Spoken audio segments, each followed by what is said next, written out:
ماشاء ڈاکٹر صاحب عمومی طور پہ یہ سمجھا یہ میلاد النبی سے مراد کیا ہے؟ بعض لوگ کہتے ہیں یہ عجمی ٹرم ہے، یہاں ایجاد کی آپ نے بر صغیر کے لوگوں نے، میلاد النبی کا کیا؟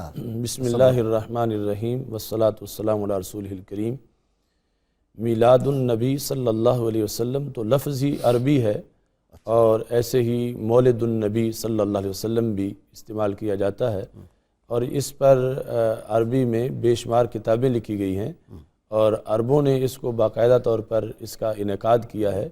اس سے مراد یہ ہے کہ رسول اللہ صلی اللہ علیہ وسلم کی آمد کے وقت کا تذکرہ کرنا، اور سید المرسلین حضرت محمد مصطفیٰ صلی اللہ علیہ وسلم کی آمد سے جو ہم پر اللہ کا احسان ہوا ہے، اس پر خالق کائنات جل جلالہ کا شکر ادا کرنا۔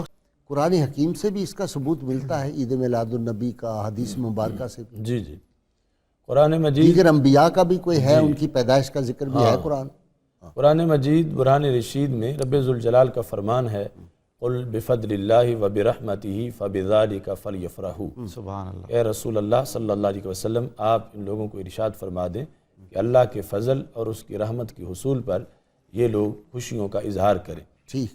اب شریعت ہم سے یہ چاہتی ہے کہ کچھ مقامات ایسے ہیں جہاں شریعت نے خوشی کرنے سے روکا، لا تفرح ان اللہ لا يحب الفارحین۔ یہ وہ ہے کہ جس وقت کوئی گناہ کا موقع اور کوئی خوشی کرنا چاہے یا کسی غلط انداز میں خوشی کرے تو اس سے شریعت نے روک دیا۔ لیکن جب کوئی اللہ کا فضل اور احسان ہے اس پر باقاعدہ رب ذوالجلال نے خوشی کرنے کا ہمیں حکم دیا ہے، اور پھر اس کا طریقہ بھی یہ ہے کہ وہ انداز شریعت کے منافی نہ ہو۔ یہ دیکھیں نا، پیدائش، میلاد، مولود، پیدائش سے متعلق ہے۔ جی جی، کیا پہلے بھی کوئی ہے اس طرح کے ثبوت ملتے ہیں کہ پیدائش کا ذکر قرآن حکیم میں آیا؟ قرآن مجید برہان رشید میں حضرت یحییٰ علیہ السلام کا تذکرہ کرتے ہوئے یہ کہا گیا، وَسَلَامٌ عَلَيْهِ يَوْمَ وُلِدَ۔ اچھا، یہ سلام ان پر جس دن وہ پیدا ہوئے۔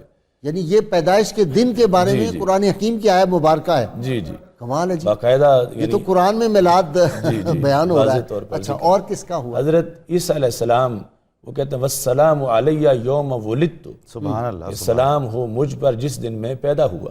یعنی خود اپنا میلاد منا رہے ہیں، خود اپنا میلاد اور یہ تو سلام کا قرآن پاک میں آ گیا ذکر منانے کا۔ حدیث میں بھی ہے، حدیث شریف میں ہمارے آقا صلی اللہ علیہ وسلم نے جب پیر کے دن کا ذکر کیا تو ہمارے آقا صلی اللہ علیہ وسلم نے فرمایا فیہ ولدت، اس دن میرا میلاد ہوا، وفیہ انزل علیہ، اس دن مجھ پر اللہ کی طرف سے وحی نازل کی۔ اچھا یہ مجھے بتائیں، نبی کریم صلی اللہ علیہ وسلم کے بارے میں آتا ہے کہ آپ پیر کا روزہ رکھتے تھے ہمیشہ، یہ معمول مبارک تھا، تو یہ کہیں یہ تو نہیں ضعیف حدیث میں آتا اور حدیث کی کتابوں میں یہ نہ ہو؟ تو مستند احادیث میں ہے اچھا، کہ رسول اللہ صلی اللہ علیہ وسلم پیر کے دن کا روزہ رکھتے تھے، اور اس کا سبب بھی یہ بیان کیا کہ میں روزہ کیوں رکھتا ہوں۔ صحابہ نے پوچھا جی، ان کے دریافت کرانے پہ؟ جی جی، اچھا، کیا رسول اللہ صلی اللہ علیہ وسلم سے آپ نے جس وقت روزے کے بارے میں پوچھا گیا، دریافت کیا صحابہ نے؟ جی ہاں جی ہاں، تو آپ نے کہا کہ اس دن میں چونکہ میں پیدا ہوا اور اس دن مجھ پر وحی کا نزول کیا گیا، اس دن کے اعزاز میں اللہ کے شکر کی ادائیگی کے لیے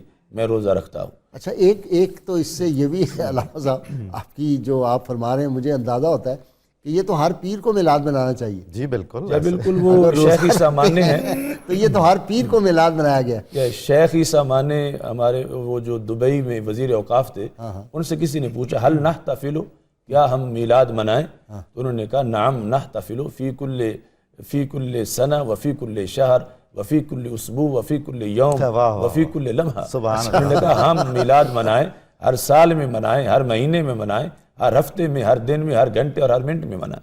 دیکھیں نا، جو ہی بندہ کہے کہ نبی کریم صلی اللہ علیہ وسلم کی آمد مبارک ہوئی، حضور صلی اللہ علیہ وسلم اس دنیا میں تشریف لاتے ہوئے میلاد ہی ہے نا، جی جی، ہے نا جی، حضور کا تذکرہ کسی بھی انداز میں۔ اچھا جی ڈاکٹر